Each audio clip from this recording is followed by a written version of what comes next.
to introduce Mark Puck Mykleby, but he goes by Puck. And he graduated from the Naval Academy and flew F-18s as a pilot in the Marine Corps. And I got talking to Puck one day and started listening to what it was he was actually achieving in the real world. So as part of his Marine Corps experience, he got brought into the Pentagon, and they asked him to start thinking about what are the next big challenges for America. And you would think being, the Joint Chiefs of Staff, you're thinking military, et cetera. And what he realized is that it's not actually about those things, but it's about the infrastructure, it's about the education, it's about these regional clusters, and how do you make America great again? And so he and some folks wrote this grand strategy for America. And the more I talked with him, the more I realized that he had an awful lot to share with us. And so we've asked Puck to come today and kind of share some of his experiences and help us understand how you get some of this stuff moving. So Puck, without further ado, come on up.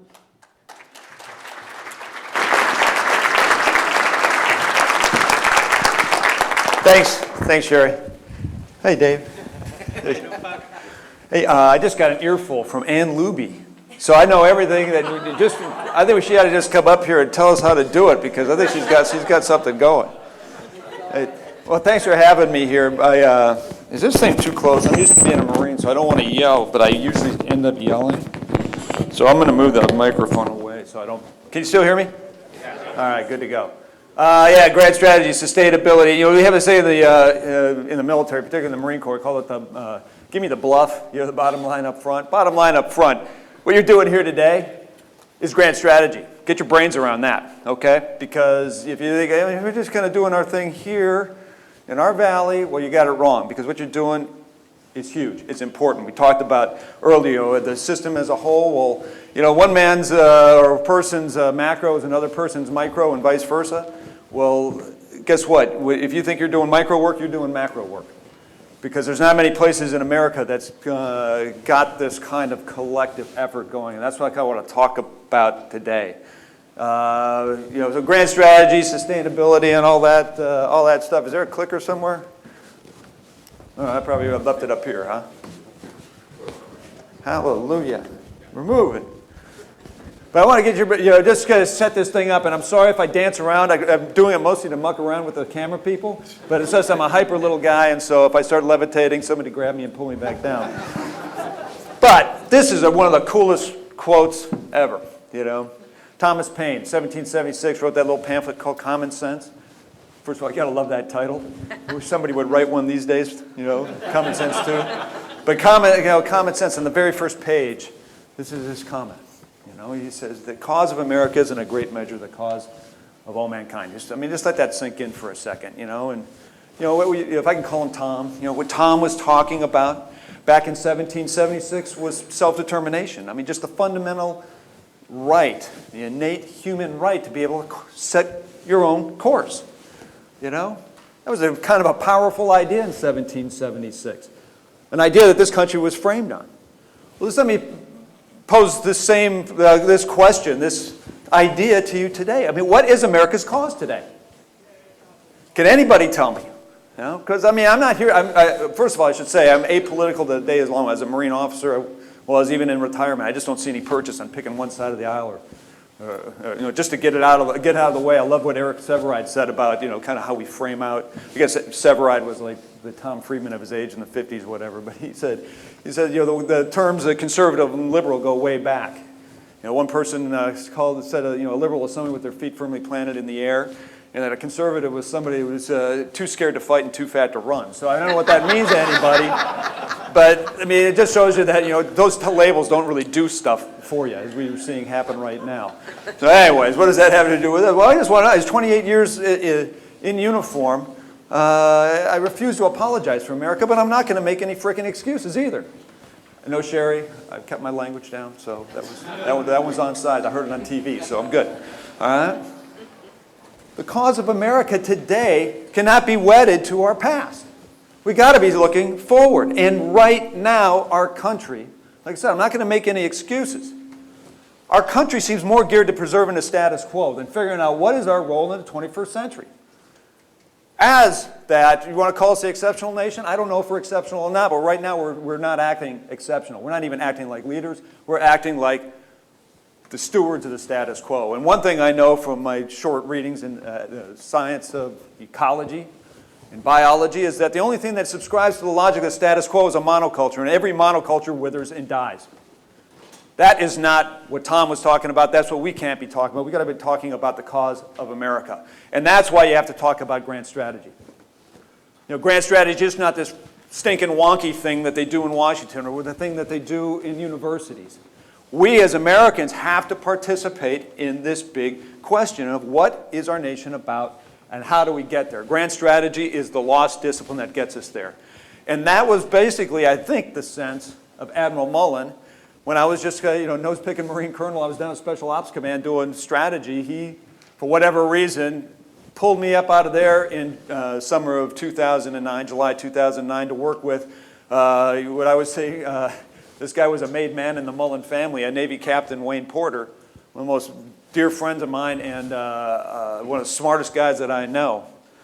Admiral Mullen pulled us, slammed us together, stuck us in a corner and said, gentlemen, go figure out the direction of this country and let me know what that would look like, i.e. what should the grand strategy of the United States be?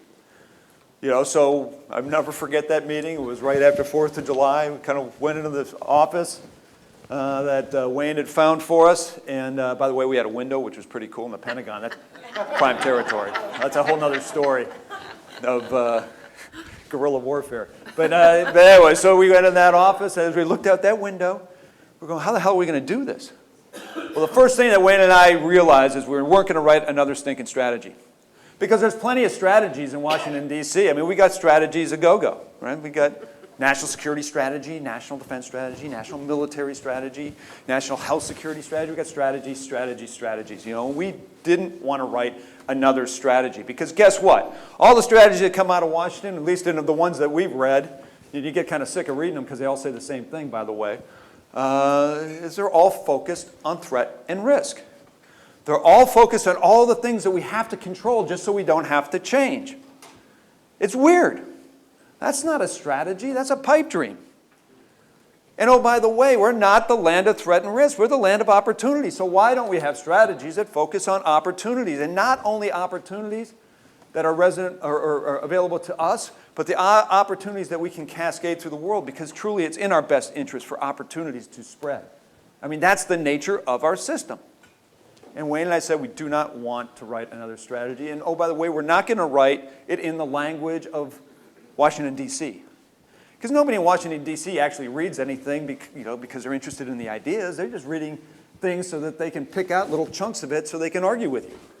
All right? Because there's an industry around that. That's why you have experts. You know, you bring in your experts so they can do analysis, so they can further entrench their expert opinion so that, guess what? They can sell their expert opinion to you because they're experts. It's a business. That's what Washington does. And guess what? Wayne and I never pretended to be experts. We were military officers. And we were told to do a job, and we didn't have the choice of validating what we already thought. In fact, we opened up our aperture and said, you know what, we probably better start shedding our assumptions. Because in military planning, guess what? When your assumptions become your facts, that's when you get your ass kicked. Right? That's when you get your ass kicked. So if you don't validate your assumptions in planning, those become risks in execution. And right now, our assumptions are our facts, and maybe that's why sometimes we're getting our ass kicked, right? Just think about that for a second. So a little bit of an intellectual and emotional honesty. What should we do? Right? What kind of grand strategy should we have? Well, Wayne and I said we're not going to write it in the language of Washington. We're going to write it, and for me, my litmus paper was Mom and Dad Mykleby in Wayzata, Minnesota, because that's where I come from. You know, lower middle class folks that are socially moderate, fiscally conservative, this ham and eggers, just like me. And that's who I wanted to talk to. That's who Wayne wanted to talk to. And so what we ended up doing for Admiral Mullen was creating this document. I got there in July of 2009. We actually wrote it in August of 2009. It didn't get released to the public until April of 2011. That should scare you. That an idea? Holy cow. But there's a lot of reasons behind that we won't get into right now. But in this document, I don't know if this is what Admiral Mullen wanted us to do, but that's what we did. And we didn't get fired because I thought it was only going to be there 2 to 4 months. We got the job done in August 2009. I thought I was going to go back down to Special Ops Command. Well, 2 years later, I was still there, in the Pentagon, both places. The 5-sided puzzle palace, I got to endure that trail of tears. I'm just trying to get this idea out the door about grand strategy and create a new conversation. So what basically did we say? we said that we fundamentally, as Americans, have got to start focusing on opportunity, like I said before. But what does that mean? Well, in America today, we are still wedded to what I would say the legacy system of containment. Now, George Kennan, when he gacked out that idea of containment in 1946, and then in 1947, we created a National Security Act of 1947 that created the constructs to go implement that thing. Well, it worked because of the nature of the environment and what was going on in the world at that time. And containment was a control strategy where you could basically push on certain variables in the global system to a deterministic end for the most part. But bottom line, it was a contest of political and economic systems between the East and the West, and that we would use our military power and some other instruments to keep the Soviet Union from getting outside of its box. This is what we basically tried to do. And for the most part, it worked. Soviet Union collapsed. 1991. Well, what did we do in 1991? Stinking nothing. We didn't redesign. We didn't design anew. We didn't think anew. We didn't take a most basic page of strategy out of Lincoln's playbook, strategy playbook, that we have to think anew and act anew. We didn't do that. We've still been trying to keep that system on life support of containment, as evidenced by the Department of Homeland Security. Now, that's a pretty big, successful thing. He's created a big, huge new chunk in the government, but I still look at that thing like playing Mr. Potato Head with our government. Does everyone know Mr. Potato Head is? If you don't, raise your hand, because I've yet to see anybody. Well, maybe it's because I embarrass them, Raise your hand if you know who Mr. Potato Head is.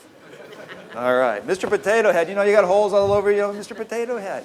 Well, what we've been doing with our government now is we ran out of holes, so we broke out a drill. We put new holes in Mr. Potato Head. But now we got eyeballs on our ass, we got feet on our head. We're just looking weird. It's time to go play a new game. Right? Get a new potato, get a rutabaga, get something, but let's just start playing a new game. Right? And that's what we were saying in the National Strategic Narrative. If we can't have a control strategy in a system that we try to artificially treat the world as a closed system, using control strategies that leverage force and power, it has put us in a position where now we are expending our prosperity in pursuit of what I would consider an illusory condition of security that's mostly defined by our 20th century past and not our 21st century reality, let alone our future. We have got to come to grips that we've got to design something new, something going forward. And when we started looking at this issue of how are you going to create a system, we recognized we have to start treating the world as if it's an open system. And if you start talking about open systems, you have to talk about ecological systems and biological systems. You have to start thinking in terms of evolution and ecology. And in the framework of being able to address what Wayne and I said were our enduring national interests of prosperity and security, those two things, together, you can't have prosperity without security, you can't have security without prosperity. If we want to get to that place in a 21st century context, in an open system, thinking in evolutionary ecological terms, there's only one word that kept coming to mind as an organizing concept. And I'm going to say it, I had no idea this was such an emotional word, but we found out it was like dropping the F-bomb in church, but we said that our organizing logic needs to be sustainability. Sustainability, the ecological concept of sustainability, and I'm not a greenie, I'm just not, I'm a Marine. Once a Marine, always a Marine. If a Marine can say it, you can say it too. Sustainability, come on, sustainability. Hallelujah, you can say it, all right? It's not that hard, it's not scary. Because let's look at just the scientific definition of sustainability. It's an organism's ability to remain diverse and productive over time. Diverse, productive over time. Diversity, depth, redundancy, resilience. It's our national capacity to take a gut punch and come back swinging. That's all it means. Who doesn't want that? Right now, we're trying to create this world of security, which means everything from our shores outward. So guys like me, I used to be a guy like me, in a funny tree suit would go abroad and headbutt people into submission. Now, guess what? As a Marine, I love doing that, by the way. I did. I'm proud Marine, and that's why the Marine Corps, that's why God made the Marine Corps, And the Navy takes us to the fight. We steal stuff from the Army. I don't know what the Air Force does, but they're Air Force. Well, they have good O clubs, so we go fly in there and steal their beer.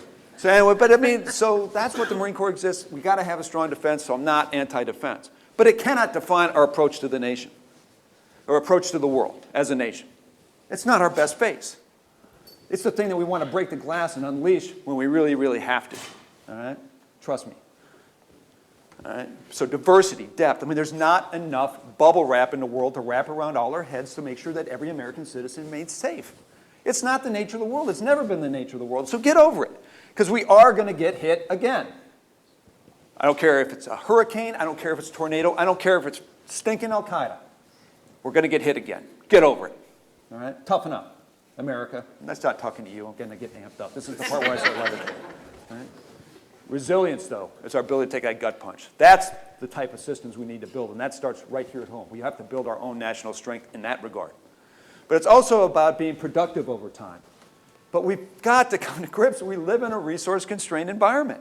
And if we only define our productivity, our growth in quantitative terms, we are screwed at scale. Period. There's not enough stuff in the world to support what we have become. And oh, by the way, I can't say that we're necessarily, as a nation, that we're necessarily any more happy, given the fact that 1/3 of our nation is clinically obese. We spend $200 billion a year in treating type 2 diabetes alone, a largely preventable disease. That your average American spends 2 weeks in their car just to drive to work. That's a European vacation right there. Right? That 1 in 4 emergency visits to the emergency room in hospitals is for upper respiratory diseases, mostly asthma in our children. 1 in 4. You want to take care of, health care, Obamacare with all the big debate. Oh, God, the system's not working. Well, guess what? Our national system's not working. Let's stop talking about health care. Let's talk about health and how we design our communities to be better integrated. That's what Wayne and I were talking about. That's why sustainability is a grand strategic concept, because it directly maps to our ability to remain diverse and productive over time.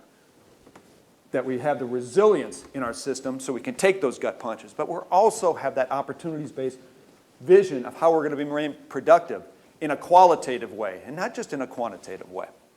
Okay? But guess what? Sustainability also maps to a quintessentially unique American way of doing grand strategy. Right? I mean, it's in our historic DNA. It's what we do. We were the arsenal of democracy in World War II. We armed and equipped our allies to fight a two-front global war, all at the same time, building a 440,000-man army, military, up into a 10 million-man juggernaut.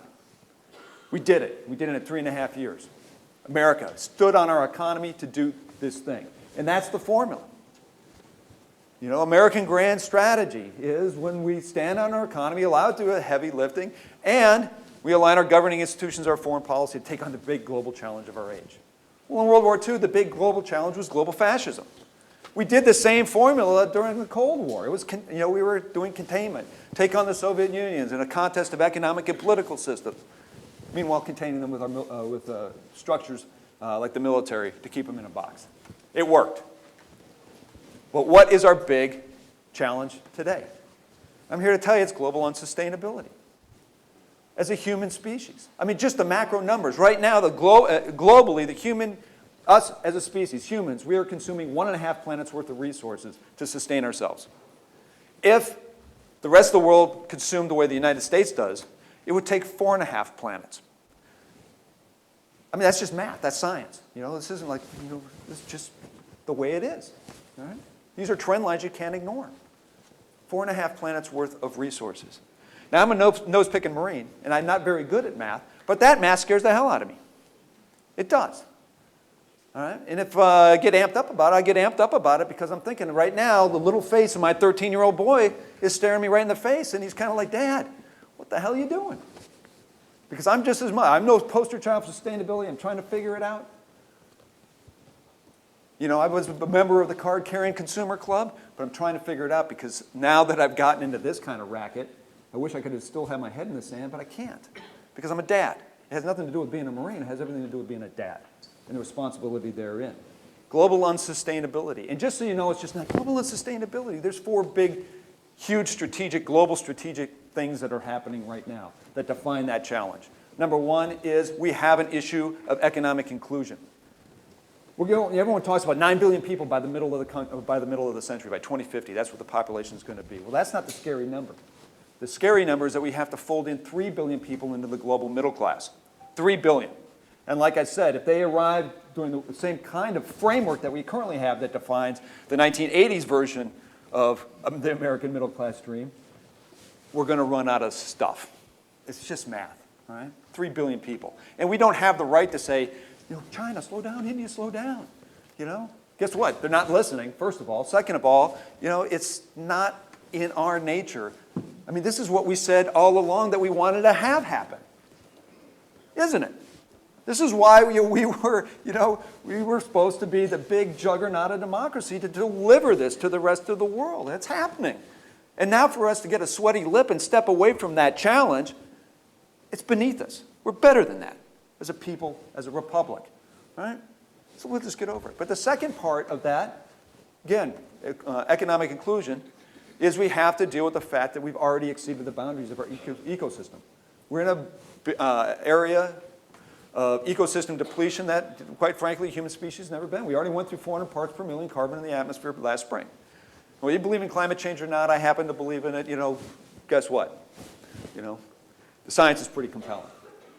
All right? Science is pretty compelling. So if we want to talk about that later, we can talk about that later. All right? But there's also other things, just resource depletion, soil depletion.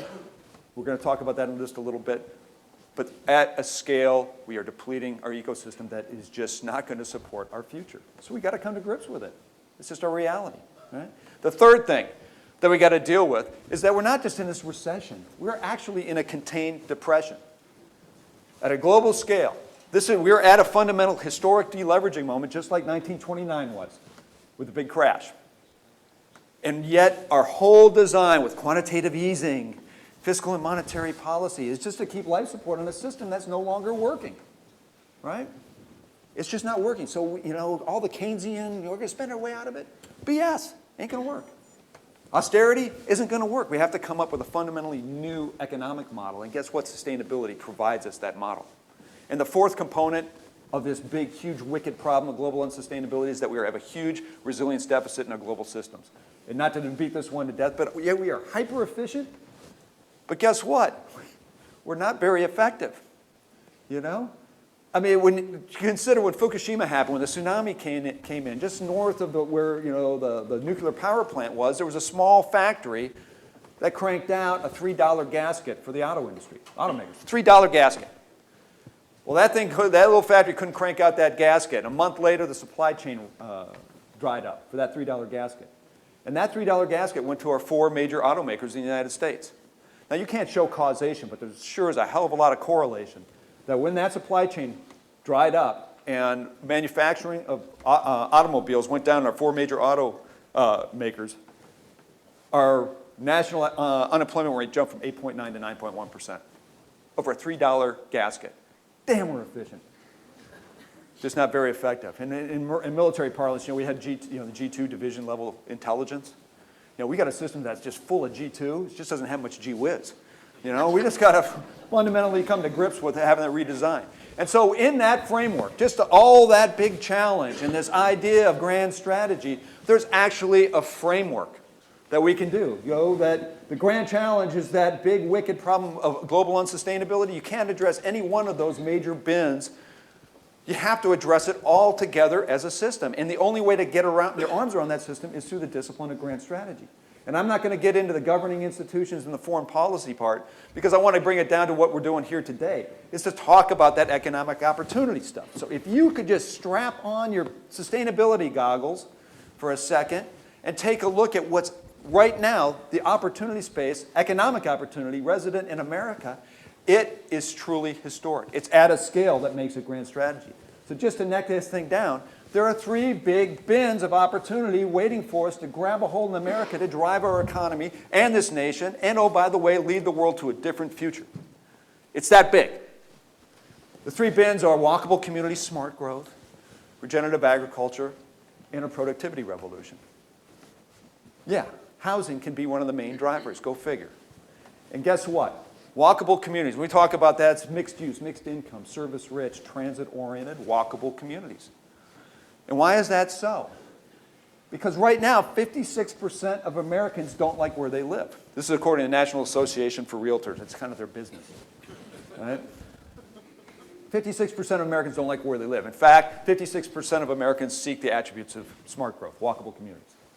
Yet only 2% of new housing startups will map to that demand, mostly because of legacy policies that currently exist and how we have incentive structures, right, to drive till you qualify. Now, where does that 56% number come from? Because, again, grand strategy stuff here. The demographic patterns of America, we see this huge historic convergence where we have baby boomers that are downsizing. They're going into their golden years, right? They want to go, they don't want to be stuck out in the suburbs. They don't want to have their keys taken away from them. Nobody wants to have applesauce shoveled in their face. They want to be engaged in a community and be someplace where they're still contributing, and we need them to contribute, right? Baby boomers downsizing. With that, they are meeting, guess who, in the marketplace? Millennials. Because they are just now coming into the marketplace for the first time, starting up their families, and they don't want to live in the suburbs. Now, there's got to be millennials in the crew here, right? I don't know what the hell you guys watch for TV. I mean, I used to watch the Brady Bunch, so living in Wayzata, Minnesota made sense to me. You know, I was in the suburbs. That's what you did. Well, these kids grew up, what, do you watch Friends? Whatever. Do you watch Friends? I mean, I'm out of it. My son just told me, I said, hey, he's 13, you can have a Facebook account. And he said, Dad, nobody does Facebook anymore. Come on. You know, so I don't know what the hell. So I was like, whatever, all right. I guess I watch Friends. You know, I want to be in that hip happening place, right? 56% of Americans, baby boomers, millennials. And just to put it in historic terms, that convergence in the marketplace is 3 times the level of demand of what the returning GIs offered our economy post-World War II. 3 times. In post-World War II, guess what? That demographic influx back to the United States is what fueled our economy through the late 70s, early 80s. It's huge. Second thing, regenerative agriculture. According to the OECD, we have a huge market opportunity on a global scale. This is according to the Organization for Economic Cooperation and Development. By 2050, we have to increase global food supply by 60%, and 100% of that has to be regenerative just because of ecosystem depletion. Huge market opportunity. And why is it? And here's where I put on my Machiavellian hat, because global food prices are at an all-time high. We can do it when it makes the most economic sense to transition our current ag system to something that's actually needed in the future in the marketplace and needed at home from a security aspect. And why is it security? Because it scares the hell out of me, not just because I'm a Minnesota boy, but because I was a Marine supposed to look at this kind of stuff. It scares the hell out of me that 50% of Iowa's topsoil is gone. It scares the hell out of me that the Ogallala aquifer right in the middle of corn country is already drying up. In the periphery, they're already tapped out in Kansas. All right? It also scares me, according to Michigan State University, that right in them, we have places where up to 75% of our topsoil is gone. We have got to come to grips with this. This isn't wishful thinking. The idea that in 1972 that Secretary of Agriculture Earl Butz said we're going to plant fence row to fence row. The technology was there. We can use fertilizer and pesticides. It's going to be great. It's not working for us anymore. Whether it's our public health, whether it's our environmental health, whether it's our economic health, because I'm here to tell you, ag subsidies is nothing more than socialism dressed up in stinking capitalist clothing. All right? That's what it is. It's market distortion. So what kind of capitalist do you want to be? A faux one or a real one? And why are we worried about doing that? Because guess what? This has foreign policy ramifications across the board. I can tell you some stories about being in Western Africa and having to answer those hard questions north of the Niger River, where people go, what, I don't get it. Why are you afraid of me being in the market? I'm planting my crops by hand. What am I supposed to do with that as a Marine? Say, I'll dig you a well? Seen any Al-Qaeda running around? Come on. They don't have a terrorist problem. They have a market problem, right? That's Foreign Policy 101, regenerative ag. And oh, by the way, just to put it into the realm, not only is there a market demand, according to the Rodale Institute's 30-year farm trial study, comparing our current ag model versus regenerative ag model, 3 times more profitable per acre, equivalent yields, 30% greater yields in times of drought if you believe in climate change, but more importantly, 40% reduction in energy intensity, carbon emissions, and it provides a carbon sink because we're doing soil replenishment. And we better start coming to grips with the national security ramifications of our soil depletion because it takes 100 years to generate 1 millimeter of this stuff. So we better get cranking, all right? The last one, productivity revolution, which hits right at our heart right now. I've mentioned those 3 billion people coming into the middle class. How are we going to provide that middle-class lifestyle? We have fundamentally got to reduce our resource intensity per unit of GDP in order to meet that demand, because we can't do it the way we're currently doing. And oh, by the way, in America, right now it takes us 1.5 times more stuff to generate 1 unit of GDP as compared to the similar advanced industrial nation in Western Europe. That's just waste. We're better than that. We can fundamentally leapfrog our own butt and get out in front of this problem and enjoy the market benefits from doing so. All right? And so why does it make it down into Main Street, those 3 big bins of demand? Because right now, our economy, this little chart down here, I'm sorry about the chart, I hate them, but I had to put one up here. This comes from a study last year that went to the White House around advanced manufacturing. And what it basically shows is those bars that are different sectors in our economy, and for every buck you put into one of those sectors, how much ancillary economic activity it generates. Well, right now, our economy is focused on the far right of that graph, basically in retail consumerism and service industry, going up to financial services. Well, for every buck you put into those sectors, you only get 55 to 63 cents of ancillary economic activity out of them. That's nothing, because you're not producing anything. Some people are getting rich, but it sure as hell isn't me, right? And it's all about me, by the way, right? It's not generating the kind of economic base we need for a 21st century reality. But if we put on those sustainability goggles and look at that opportunity space around those 3 big bins of demand, this is where our economy points, to the top driving sectors. Manufacturing, every buck you put in, you get $1.35.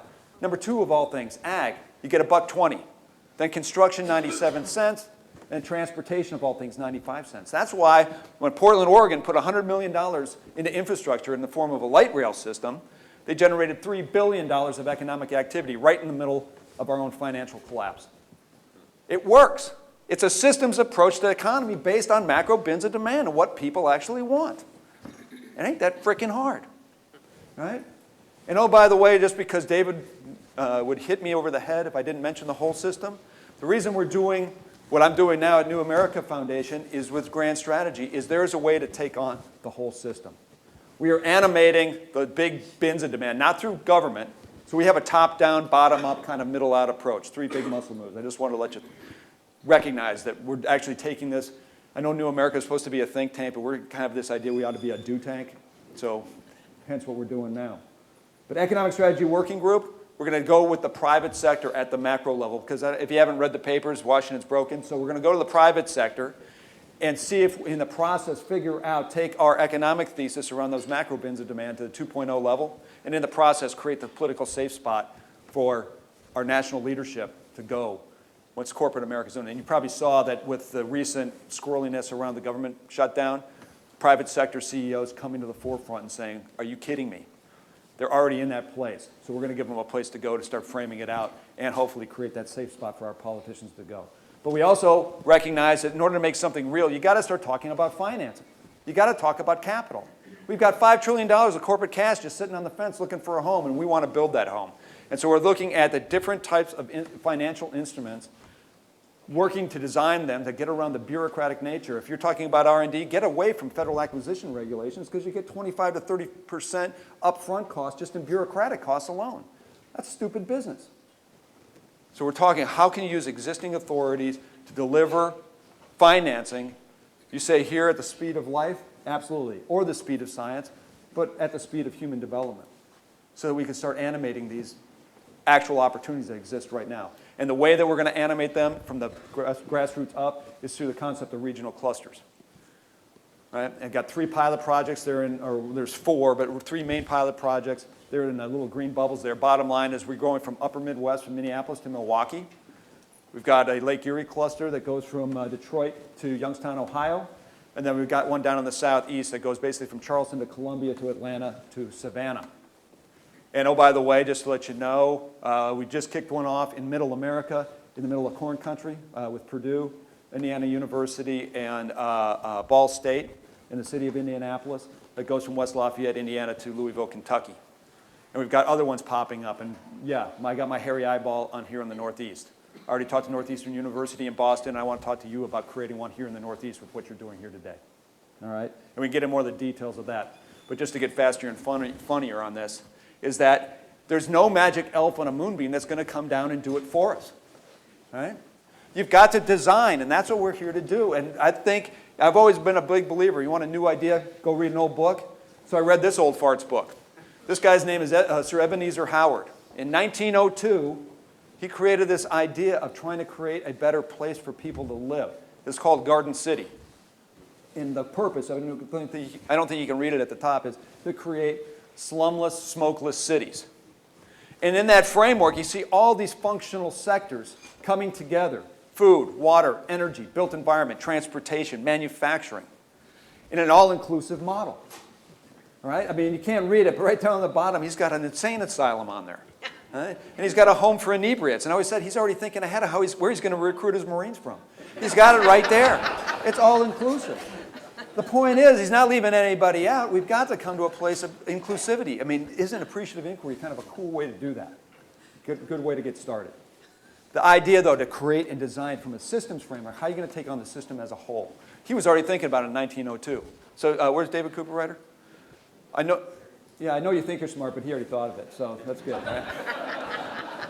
But the organizing logic, this is where sustainability gets down on Main Street USA. A concept that my buddy Patrick Doherty came up with is this idea of full spectrum sustainability, where we converge public, private, civil sector resources around food, water, energy, built environment, transportation, the things that constitute our society today, and get real about a design pattern for it so that we create closed-loop systems, that one other organization's waste becomes the feedstock for another. That's the way we make it happen. It's happening across the country in very small, isolated pockets. We want to integrate it at the community level, at the regional level, and then connect it at a national level. That's the whole point. And a lot of, trust me, when I was in the Pentagon, when people found out, we're doing grand strategy, they come stumbling out, like, okay, who's the threat? It's China, right? China. Iran. If it's not them, it's got to be Iran. It's like, no. And we said, no, we're going opportunity, baby. We're going for sustainability. And they'd go, and I'd never get it. Said, you're utopian, at first in the Marine, those are like, let's go to the parking lot and figure this one out, pal. Kind of talk. But then, then I actually looked up the word. So, well, hey, that's not so bad. It's not so bad. Particularly if you do that, do the etymological drill on the word. Because utopia, Greek, topos is place, right? Well, guess what? There's two ways you can spell utopia. You can spell it an O-utopus, or you can spell it an E-utopus. The O-utopus is no place. The E-utopus is good place. I mean, which one do you want? It's a choice. And we're doing a pretty good job of making the OU type. Right? I think we could design to the EU type. But I take a page from our Navajo friends, and they say you can't get to a good place in a bad way. And that's what we just got to work on, is the way. We start with this vision, and I love what you guys are talking about here. I mean, just the way you frame this whole caper out. That you're going to come here to establish a vision. I know you said 2023, but I stole this from Bob Berkebile from Kansas City, because he said we got to start focusing on the year of perfect vision, 2020. So that's close enough. Right? But what is she going to see? I love what we're here to do, is to create a vision for the future, and then to do an action plan to that task for the year 2023. Well, I question, what is she going to see? What she sees is what we build today. We got to get on with this work, because we don't have the right to cash in on her future, my kids' future, your kids, and your grandkids' future. We don't have that right. And why don't we have that right? Because in this document, they tell us we don't have that right. In fact, they say we got to act in exactly the opposite way that we're acting today. First of all, it says we the people of the United States. It doesn't say waiting on Washington. It says we the people of the United States, in order to form a more perfect union, to establish justice, ensure domestic tranquility, provide for the common defense, promote the general welfare, and, most importantly, to secure the blessings of liberty to ourselves and our posterity. And guess what? It's stealing from Hubert Humphrey. All those words in the preamble. Now, I know a lot of people like to go to every article, amendment of the Constitution, and cherry pick it and say, this way I don't have to change. I almost swore. I didn't, though, so tell my wife. BS. That's not what America's about. America's about the preamble of the Constitution, those action words. Hubert Humphrey reminded us that those words, form, establish, ensure, provide, promote, secure, are action words that require constant tending. That we're never done. We're never there. All right? And guess what? Sustainability isn't an end state. It's not a green movement. It's an organizing logic for a nation that's going to require our constant tending. That's what makes a grand strategy. That's what makes it the cause of America, because that's the real challenges that we face, but it's also the opportunity that we see if we just design to that end. And I can't think of anything that's more worthy of us as a people in a republic. I can't think of anything that's more worthy of us as moms and dads for our kids and our grandkids to take on that cause. Because in that cause, truly, it is a cause of America, but it's also going to be the cause of mankind, because that's where the stakes are right now. Yeah, I'm a Marine. I said the word sustainability, but I'm not in the business of not getting on with the doing. It's time that we kind of just suck it up and get on with the fight. I think sustainability is our fight. It's also our big opportunity, so thank you.